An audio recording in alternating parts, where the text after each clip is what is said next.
Welcome to another human-read audiobook by the United Marxist Pact Discord server, link below in the description. In this series, we continue our investigation into the initial construction, the organizational structure, and the principles and tactics of the form of worker organization capable of seizing political power and establishing the revolutionary proletarian dictatorship and communality, which can in turn produce the communist mode of production through the shared class interests of the workers of the entire world.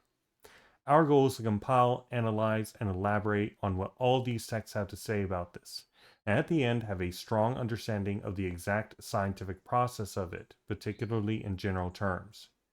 At the end of our readings as a whole, we will try to put it all together and present it as a coherent whole in an educational video with associated notations.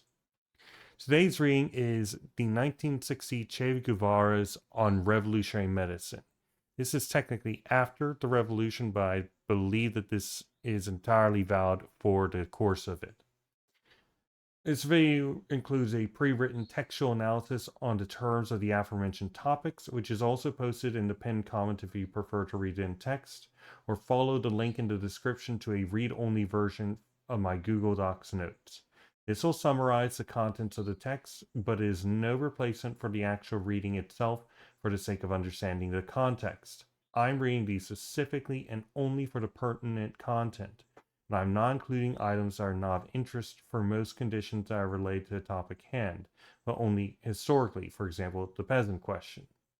In addition, in the reading, I supply my own commentary, critiques, additions, etc., which may be helpful for understanding some particularities.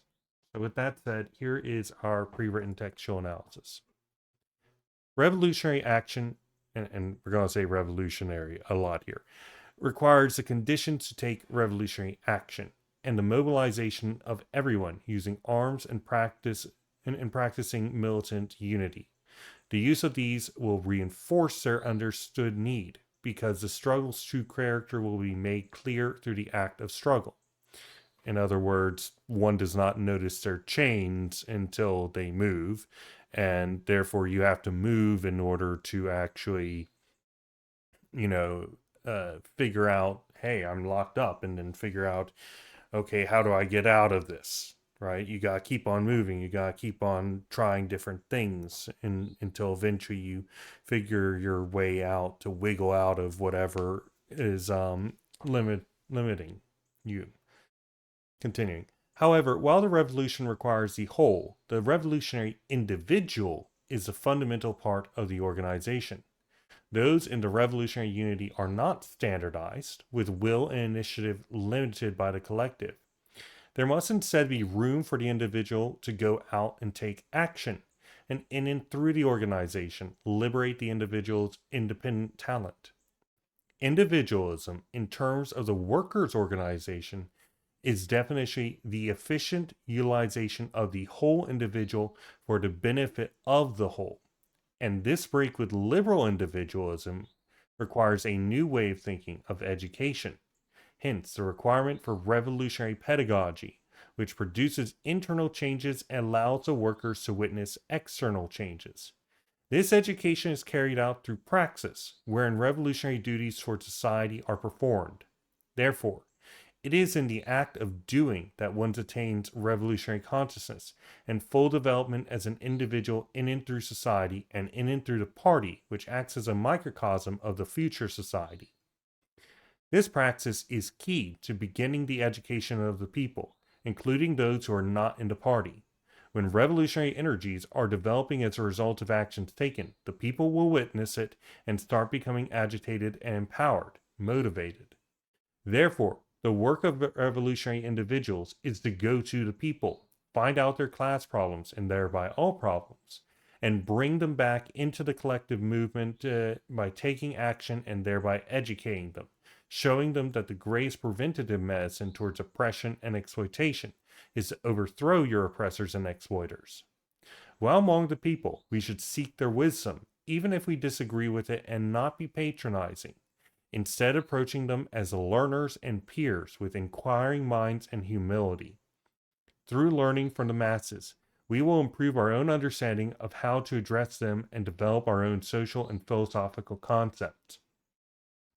We must be teachers who teach, but also politicians who propagandize, taking the first act of organizing, which is to demonstrate that we are going to learn with the people through praxis as peers, not superiors, neither above or below them, but alongside them.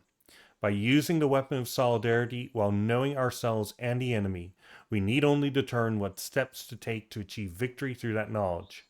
Understanding what steps to take is an individual matter, which is learned through experience and dedication to the proletariat. And the best way of learning and teaching is by doing, not telling.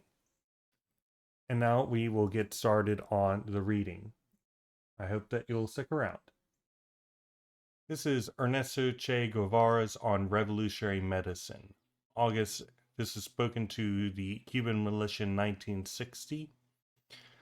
And let's begin the audiobook. This simple celebration, another among the hundreds of public functions with which the Cuban people daily celebrate their liberty, the progress of all their revolutionary laws, and their advance along the road to complete independence, is of special interest to me. Almost everyone knows that years ago I began my career as a doctor. And when I began as a doctor, when I began to study medicine, the majority of the concepts I have today as a revolutionary were absent from my store of ideals. Like everyone, I wanted to succeed. I dreamed of becoming a famous medical research scientist. I dreamed of working indefatigably to discover something that would be of use to help humanity, but which signified a personal triumph for me. I was, as we all are, a child of my environment. After graduation, due to special circumstances and perhaps also to my career, I began to travel throughout America, and I became acquainted with all of it. Except for Haiti and Santo Domingo, I visited to some extent all the other Latin American countries.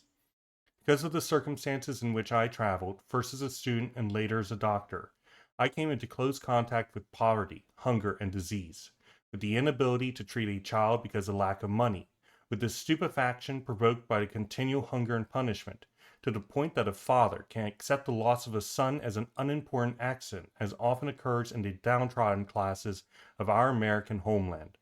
And I began to realize at that time that there are things that were almost as important to me as becoming famous or making a significant contribution to medical science. I wanted to help those people. But I continue to be, as we all continue to be always, a child of my environment. And I wanted to help those people with my own personal efforts. I had already traveled a great deal. I was in Guatemala at the time, the Guatemala of Arbenz, and I had begun to make some notes to guide the conduct of the revolutionary doctor.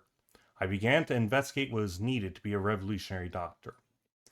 However, aggression broke out. The aggression unleaded by United Fruit Company, the Department of State, fostered duels.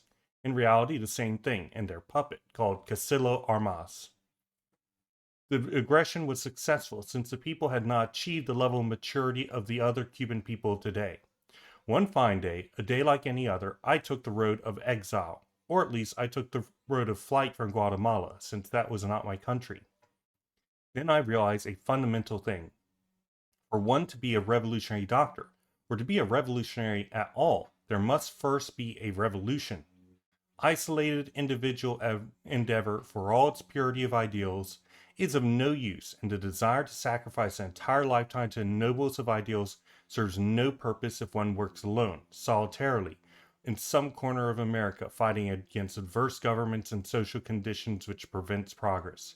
To create revolution, one must have what there is in Cuba, the mobilization of a whole people who learn by the use of arms and the exercise of militant unity to understand the value of arms and the value of unity. We're going to take this. This is a good quote. And summarize it up real quick. So in order to take revolutionary action, there must be the conditions to take revolutionary action. It cannot be individual and must involve the mobilization of everyone in the use of arms and militant unity. And uses of these teaches their value. Continuing. And now we have come to the nucleus of the problem we have before us at this time. Today, one finally has the right and even the duty to be, above all things, a revolutionary doctor. That is to say, a man who utilizes the technical knowledge of his profession in the service of the revolution and the people. But now the old questions reappear. How does one actually carry out a work of social welfare? How does one unite individual endeavor with the needs of society? We must review again each of our lives, what we did and thought as doctors or in any function of public health before the revolution. We must do this with profound critical zeal and finally arrive at the conclusion that almost everything we thought and felt in that past period ought to be deposited in an archive and a new type of human being created. If each of us expends his maximum effort towards the perfection of that new human type, it will be much easier for the people to create him and let him be the example of the new Cuba. This is similar to the conception of the new Soviet man, among other things. And I do want to say, Cuba's doctors are recognized as probably best in the world, and their international work is legendary, quite literally. Literal armies of doctors going out and helping people for effective free, um, donated by Cuba, the state. They've done things like create cures for lung cancer, right? It's pretty astounding, and this is what most people would consider a third world nation. They remain quite underdeveloped. They made the personal decision not to industrialize despite having the potential capacity to.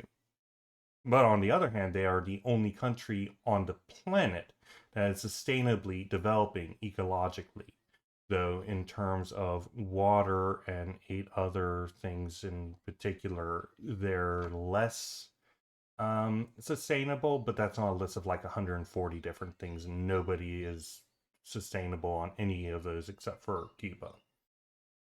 Continuing. It is good that I emphasize for you, the inhabitants of Havana who are present here, this idea. In Cuba, a new type of man is being created, whom we cannot fully appreciate here in the capital, but who is found in every corner of the country. Those of you who went to the Sierra Maestra on the 26th of July must have seen two completely unknown things. First, an army with hoes and pickaxes, an army whose greatest pride is to parade in the patriotic festivals of Oriente with hoes and axes raised, while their military comrades march with rifles. But you must have seen something even more important. You must have seen the children whose physical constitutions appear to be those of 8 or 9 years old, yet almost all of whom are 13 or 14. They are the most authentic children of the Sierra Maestra, the most authentic offspring of hunger and misery. They are the creatures of malnutrition. In this tiny Cuba, with its 4 or 5 television channels and 100 radio stations, with all the advances of modern science, when those children arrived at school for the first time at night and saw the electric light bulbs, they exclaimed that the stars were very low that night. And those children, some of whom you must have seen, are learning in collective school skills ranging from reading to trades, and even the very difficult science of becoming revolutionaries. These are the new humans being born in Cuba. They are being born in isolated areas, in different parts of the Sierra Maestra, and also in the cooperatives and work centers. All this has a lot to do with the theme of our talk today, the integration of the physician or any other medical worker into the revolutionary movement. The task of educating and feeding youngsters, the task of educating the army, the task of distributing the lands of the former absentee landlords to those who labored every day upon that same land without receiving its benefits, are accomplishments of social medicine which have been performed in Cuba. The principle upon which the fight against disease should be based on is the creation of a robust body, but not the creation of a robust body by the artistic work of a doctor upon a weak organism. Rather, the creation of a robust body with the work of the whole collectivity, upon the entire social collectivity. Someday, therefore, medicine will have to convert itself into a science that serves to prevent disease and orients the public towards carrying out its medicinal duties. Medicine should only intervene in cases of extreme urgency to perform surgeries or something else which lies outside the skills of the people of the new society we are creating. The work that today is entrusted to the Ministry of Health and similar organizations is to provide public health services for the greatest possible number of persons, institute a program of preventative medicine, and orient the public to the performance of hygienic practices. But for this task of organization, as for all the revolutionary tasks, fundamentally it is the individual who is needed. The revolution does not, as some claim, standardize the collective will and the collective initiative. On the contrary, it liberates man's individual talent. What the revolution does is orient that talent. And our task now is to orient the creative abilities of all medical professionals towards the task of social medicine. This is another good quote. Okay, so in the revolution, while the revolutionary organization is necessary, the revolutionary individual is the fundamental of it. Those in the revolutionary unity are not standardized, with will and initiative limited by a collective. Rather, the collective liberates the revolutionary's independent talent. The individual is liberated in and through society, not in spite of it. Our organization needs to allow for individuals to reach their full potential in such a way that betters the organization as a whole. Back to the text. We are at the end of an era, and not only here in Cuba. No matter what is hoped or said to the contrary, the form of capitalism we have known, in which we are raised and under which we have suffered, is being defeated all over the world. The monopolies are being overthrown. Collective science is scoring new and important triumphs daily. In America, we have the proud and devoted duty to be the vanguard of the movement of liberation, which began a long time ago on the other subjected continents, Africa and Asia. Such a profound social change demands equally profound changes in the mental structure of the people. Individualism, in the form of individual action of the person alone in a social milieu, must disappear in Cuba. In the future, individualism ought to be the most efficient utilization of the whole individual for the absolute benefit of the collectivity. It is not enough that this idea is understood today, that you all comprehend the things I are saying and are ready to think little about the present and the past and what the future ought to be. In order to change a way of thinking, it is necessary to undergo profound internal changes and to witness profound external changes, especially in the performance of our duties and obligations to society. So we're going to get this as well. And I hope that you understand why this is important for organization, right? For the organization, for the creation of an organization that's capable of carrying out the revolution. It's not enough for everybody to submit to a collective. Everybody needs to develop themselves fully as individuals, as revolutionaries within the movement, and then take their skills and their knowledge and combine them with everybody else's to create the most effective and prosperous movement possible that can carry out the tasks that are needed. It needs to be the whole of the people working together and not tossing any individual aside. Okay. All right. So individualism for the workers' organization is the efficient utilization of the whole individual for the benefit of the whole. This break with liberal individualism requires a new way of thinking. This in turn requires internal changes and witnessing external changes. Praxis in carrying out revolutionary duties toward society will develop this. Therefore, it is in the act of doing that one attains revolutionary consciousness and full development as an individual in and through society. Back to the text. Those external changes are happening in Cuba every day. One way of getting to know the revolution and becoming aware of the energies held in reserve, so long asleep within the people, is to visit all Cuba and see the cooperatives and the work centers which are now being created. And one way of getting to the heart of the medical question is not only to visit and become acquainted with the people who make up these cooperatives and work centers, but to find out what diseases they have, what their sufferings are, what have been their chronic miseries for years, and what has been the inheritance of centuries of repression and total submission. The doctor, The medical worker must go to the core of this new work, which is man within the mass, the man within the collectivity. Always, no matter what happens in the world, the doctor is extremely close to his patient and knows the innermost depths of his psyche, because he is the one who understands the attacks. He is the one who attacks pain and mitigates it. He performs the invaluable labor of much responsibility in society. Okay, we're going to take this previous paragraph here. And the reason why is convert this conception of the direct conception of health into going out to the people and determining what their problems are, what their economic problems are, what their social problems are, what their medical problems are, certainly are part of those. But on a more broad scale, right, the revolutionary doing praxis goes out to the people and asks them what their problems are, what are they doing, and they convert their individual work and their collective work to help the people come into that and engage in preventative medicine. And what's the most effective preventative medicine to exploitation? Getting rid of your exploiters. Revolution. Okay.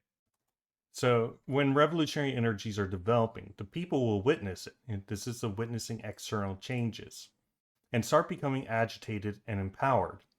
The work of revolutionary individuals is to go to the people, find out their class problems, and thereby all their problems, and bring them into the collective movement. The greatest preventative medicine towards oppression and exploitation is to overthrow your oppressors and exploiters. Continuing. A few months ago, here in Havana, it so happened that a group of newly graduated doctors did not want to go into the country's rural areas and demanded remuneration before they would agree to go.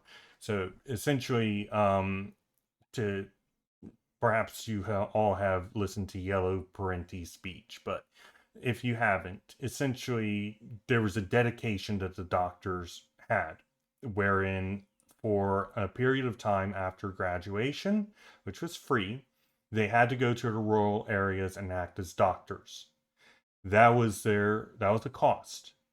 Society was putting in resources in order to train people as doctors, and in exchange they're going in and they are giving back to the society that produced them, right? This is their duty. And now these doctors are saying, no, we want to be paid for doing this work. And it's like, well, you kind of already made the deal here, right? Anyway, continuing. From the point of view of the past, it is the most logical thing in the world for this to occur. At least so it seems to me, for I can understand it perfectly.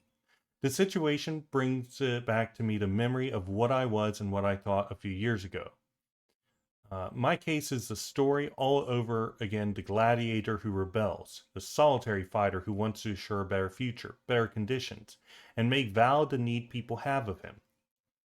But what would have happened if instead of these boys, whose families generally were able to pay for their years of study, others less fortunate means had just finished their schooling and were beginning to exercise of their profession?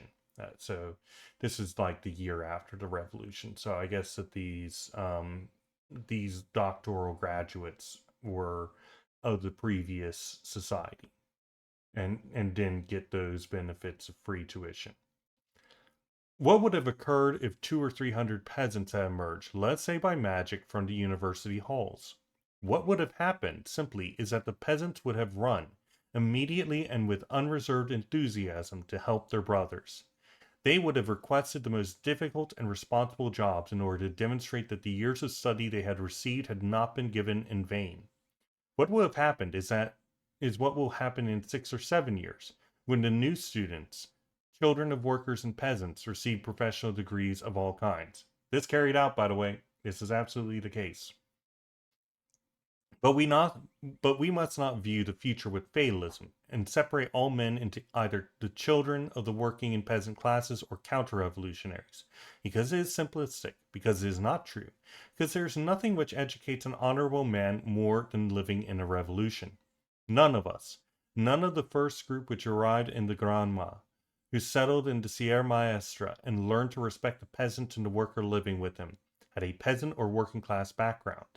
Naturally, there were those of us who had to work, who had known certain privations in childhood. But hunger, what is called real hunger, was something none of us had experienced. But we began to know it in the long 2 years in the Sierra Maestra, and then many things became very clear. So, this can go in the communist mode production.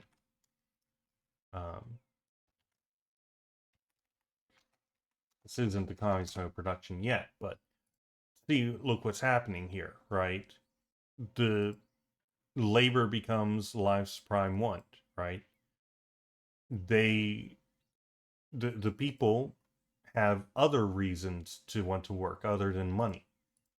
That's not important to them because it doesn't exist. Right? Continuing. We who at first punished severely anyone who touched the property of even a rich peasant or landowner brought 10,000 head of cattle to the Sierra one day and said to the peasants simply, eat. And the peasants, for the first time in years and years, some for the first time in their lives, ate beef. The respect which we had for the sacrosanct property rights for those 10,000 head of cattle was lost in the course of armed battle. We understood perfectly that the life of a single human being is worth 1,000,000 times more than all the property of the richest man on earth. And we learned it, we who were not of the working class nor the peasant class. And are we going to tell the four winds, we who were the privileged ones, that the rest of the people in Cuba cannot learn it also? Yes, they can learn it. And besides, the revolution today demands that they learn it, demands that it be well understood, and that far more important than a good remuneration is the pride of serving one's neighbor. That much more definitive and much more lasting than all the gold that one can accumulate is the gratitude of a people. And each a doctor, within the circle of his activities, can and must accumulate that valuable treasure, the gratitude of his people. So this is one form of remuneration. I have more written on this about how, the reasons one would work, but to put things simply, within capitalism, your reasons to work are effectively not to starve. It's a coercive relationship. Everything else that are reasons that one would work under capitalism are also there under communism. And in fact, in a far more direct way. You have far, far more reason to actually go out and work, besides the, really pressing one, which is work or die.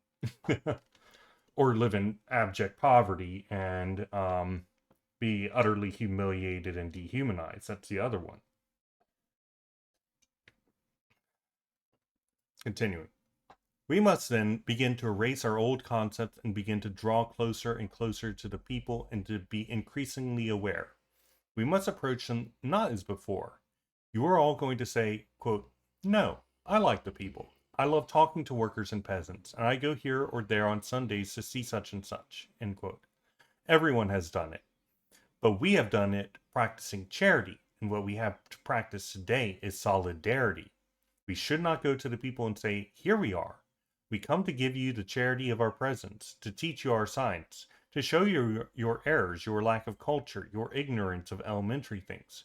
We should go instead with an inquiring mind and a humble spirit to learn that the great source of wisdom is as a people.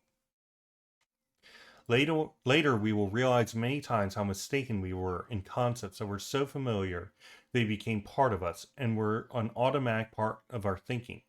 Often we need to change our concepts, not only the general concepts, the social or philosophical ones, but also sometimes our medical concepts. So we're going to take this. This is a good section as well. I'll put it here and then put it here. All right, so we should seek the wisdom of the people, even if we disagree with it. Revolutionaries should not be patronizing, but approach them as learners, with inquiring minds and humility. Through learning from the masses, we will improve our own understanding of how to address them and develop our own social and philosophical concepts. Back to the text. We shall see that diseases need not always be treated as they are in big city hospitals. we shall see that the doctor has to be a farmer also, and plant new foods and so, for example, the desire to consume new foods, to diversify the Cuban nutritional structure, which is so limited, so poor, in one of the richest countries in the world, agriculturally and potentially. One of the things that Cuba is also leading the world in is urban agriculture, to note. So we can see how their conditions and whatnot and their investigation has led them to new forms of agriculture in response to their poor conditions. Continuing. We shall see then how we shall have to be in these circumstances a bit pedagogical. That is at times very pedagogical, that is acting as a teacher, right? It will be necessary to be politicians too, and the first thing we'll have to do is not to go to people to offer them our wisdom. We must go rather to demonstrate that we are going to learn with the people, that we are going to carry out that great and beautiful common experiment, the construction of a new Cuba. Okay, we're going to add this too. Okay, so we need to be teachers who teach, but also politicians who propagandize. The first act should be to demonstrate that we're going to learn with the people as peers, not as superiors. We need to work alongside them, not above or below. Continuing. Many steps have already been taken. There's a distance that cannot be measured by conventional means between that first day of January 1959 and today. The majority of the people understood a long time ago that not only a dictator had fallen here, that would be Batista, the US-backed dictator, but also a system. Now comes the part that the people must learn, that upon the ruins of a decayed system we must build the new system which will bring about the absolute happiness of the people. I remember that sometime in the early months of the last year, Comrade Guillen arrived from Argentina. He was the very same great poet he is today, although perhaps his books had been translated in language or two less, for he is gaining new readers every day in all languages of the world. But he was the same man he is today. However, it was difficult for Guillen to read his poems here, which were popular poetry of the people, because he was during the first epoch, the epoch of prejudices. And nobody ever stopped to think that for years and years, with unswerving dedication, the poet Guillen had placed all his extraordinary poetic gift at the service of the people, at the service of the cause in which he believed. People saw him, not as the glory of Cuba, but as a representative of a political party that was taboo. Now all that has been forgotten. We have learned that there can be no divisions basically, so people were calling him a propagandist. But then, when the revolution succeeded, people ceased seeing it as propaganda. They understood the truth of it, right? Not to say that propaganda is untruthful. It's simply focusing on a particular thing and in a teaching method, at least by the way that, with political intent, right? From the perspective of a communist, our propaganda is true, because we're saying, hey, it's a class struggle, focus on the class struggle, do it, go. And that is very much with political intent. We're trying to agitate, we're trying to propagandize, we're trying to teach the people to take power for themselves. Anyway, by now we have been, or actually, sorry. Oh, sorry. This guy was probably a racist who wrote poetry for the Argentinian people against I don't know who, probably the colonizers. Now all that has been forgotten. We have learned that there can be no divisions due to different points of view of certain internal structures of our country. We have a common enemy and a common goal. What we have to agree upon is whether or not we have a common enemy and whether or not we are attempting to reach a common goal. By now, we have become convinced that there's definitely a common enemy. No one looks over his shoulder to see if there's anyone who might overhear. Perhaps some agent from the embassy who would transmit the information. For giving an opinion against monopolies, before saying clearly, quote, our enemy and the enemy of all America is a monopolistic government of the United States of America, end quote.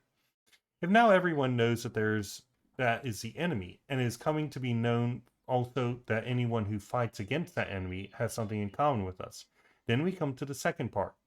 Where now, for Cuba, what are our goals? What do we want? Do we or do we not want the happiness of the people?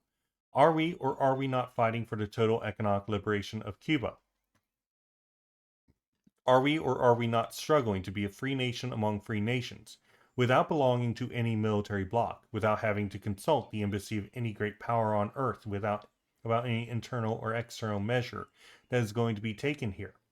If we plan to redistribute wealth of those who have too much in order to give it to those who have nothing, we intend to make creative work a daily, dynamic source of all our happiness, then we have goals towards which to work, and anyone who has the same goals is our friend.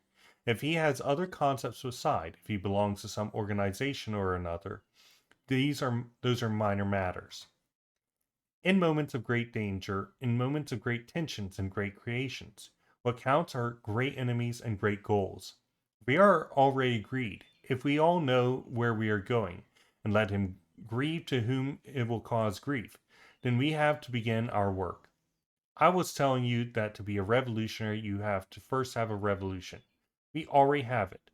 Next, you have to know the people with whom you're going to work. I think that we are not yet well acquainted, that we still have to travel while on that road.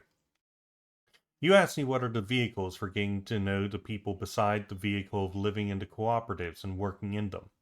Not everyone can do this, and there are a great many places where the presence of a medical worker is very important. I would say that the revolutionary militias are one of the great manifestations of the solidarity of the Cuban people. Militias now give a new function to the doctor and prepare him for what was, until a short time ago, a sad and almost fatal reality for Cuba, namely, that we are going to be the victim of an armed attack of great breadth. I ought to warn you that the doctor, in the function of the soldier and the revolutionary, should always be a doctor. You should not commit the same error which we committed in the Sierra. Or maybe it was not an error, but all the medical comrades of that period know about it. It seemed dishonorable to us to remain at the side of a wounded man or sick one, and we looked for any way possible of grabbing a rifle and going to prove on the battlefield what we could do. Now the conditions are different, and the new armies which are being formed to defend the country must be armies with different tactics. The doctor will have to have an enormous importance within the plan of the new army. He must continue being a doctor, which is one of the most beautiful tasks there is, one of the most important in a war. And not only the doctor, but also the nurses, laboratory technicians, all those who dedicate themselves to this very human profession, are of the utmost importance. Although we know of latent danger and are preparing ourselves to repel the aggression which still exists in the atmosphere, we must stop thinking about it.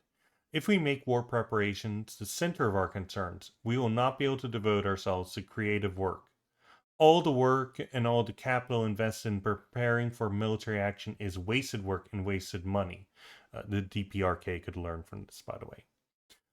Unfortunately, we have to do it because there are others who are preparing themselves. But it is, and I say this with all honesty, on my honor as a soldier.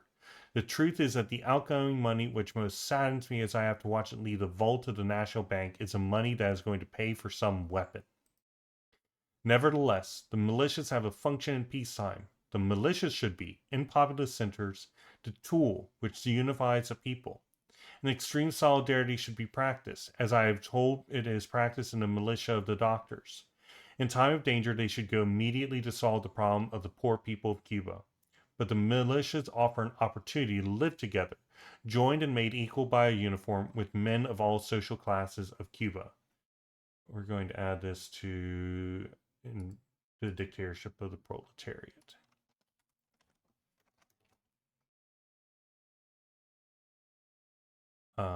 There we go. If we medical workers, and permit me to use once again a title which I had forgotten some time ago, are successful, if we use this new weapon of solidarity, if we know the goals, know the enemy, and know the direction we have to take, then all that is left for us to know is a part of the way to be covered each day. And that part no one can show us. That part is the private journey of each individual. It is what he will do every day, and what he will gather from his individual experience, and what he will give of himself in the exercise of his profession, dedicated to the well-being of the people.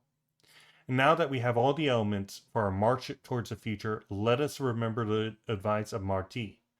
Although at this moment I am ignoring it, one should follow it constantly. The best way of telling is doing. Now let's march then towards Cuba's future. And we're going to add this as well. This is another good bit here.